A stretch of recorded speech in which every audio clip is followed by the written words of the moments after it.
They warned people not to watch videos about the Warung unless they were married. Rafi laughed at the idea. A warung in the forest that made people emotional. Impossible. He only believed in one thing, stress. The kind that lived in his shoulders, in his chest, in every unread work email. He went anyway. He needed silence more than pride. The place was hidden, sitting quietly between giant trees. The wooden deck overlooked a valley of endless green. Birds chirped lazily, and sunlight filtered through the leaves like falling gold. The moment Rafi stepped onto the deck, the air felt different, lighter, calm, almost too calm. "First time?" the owner, Ibusari, asked with a warm smile. "Yes. Just needed a break," Rafi muttered. She nodded as if she understood more than he said.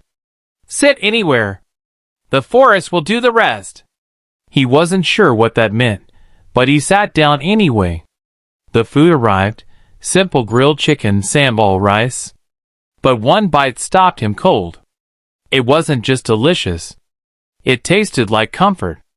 Like a childhood he never had. Like something he didn't know he missed. He wasn't alone for long. A couple sat nearby, married, judging by the rings and the way their hands naturally found each other. They laughed softly, sharing food the way people do when they don't just love each other, but like each other. Rafi looked away, suddenly uncomfortable. He hadn't realized how empty his own life had become. "You're alone?" a gentle voice asked. He turned. An old man with soft eyes and a walking stick sat at the next table. "Yes, just needed some quiet," Rafi said. The old man smiled knowingly. "This place makes you think about the person you wish was sitting with you." Rafi stiffened. "And you? Are you expecting someone?" The old man looked at the empty chair beside him. His voice dropped. "I used to bring my wife here every month. She passed away last year. But I still come. Because when the wind blows through these trees, it feels like she." Still calling my name. Rafi's throat tightened. The old man continued softly, "Young man, don't wait your whole life to share simple moments like this. Happiness isn't found in money or noise. It's found in someone who makes even silence feel full." He slowly stood, leaving before Rafi could respond. His words stayed. When Rafi finished eating, Ibusari returned with hot tea. "You look calmer," she said. "This place, it makes you think," he admitted. "It makes you feel," she corrected gently. Then her eyes softened. "The forest reminds lonely people that they have a right to hope." He didn't know why those words hit, but they did. He stepped off the deck for a short walk. The forest path wound softly between tall trees. Just as he was about to turn back, he saw her, a woman crouched beside a small injured bird. "I don't know what to do," she whispered, panic in her voice. "Let me help," Rafi said, kneeling beside her. Together they gently cupped the trembling bird. Her hand shook, but her eyes were full of genuine care.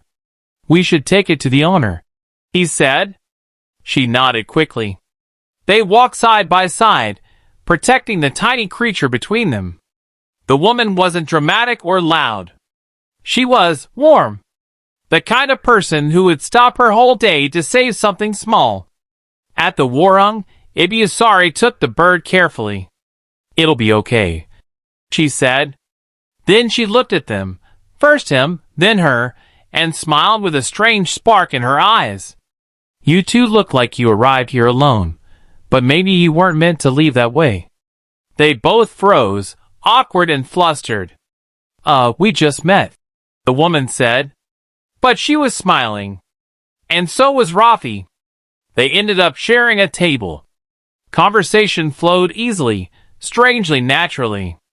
She talked about her love for nature. He admitted how lost he'd been feeling lately. She listened without judgment. He found himself laughing, really laughing, for the first time in months. Time moved differently around her, soft, slow, gentle. As the sun began to lower, she stood reluctantly. I should go, she said. But maybe we could come here again sometime? Rafi felt something warm bloom in his chest, small but real. I'd really like that, he said. They walked out of the forest path together, not holding hands, not rushing, just walking side by side with a comfortable silence between them. Before leaving, Rafi looked back at the Warung. Couples laughed. The breeze whispered. The deck glowed in the afternoon light. It didn't feel like a restaurant anymore. It felt like a reminder. A reminder that life isn't meant to be lived alone. A reminder that small acts, saving a bird, sharing a table, can change everything. A reminder that hope can return in the gentlest ways. People said the Warung had magic. But the truth was simpler. It didn't create love. It just reminded people they deserved it. And sometimes, all it takes to change a lonely life is a forest, a warm meal, and a stranger who feels unexpectedly familiar.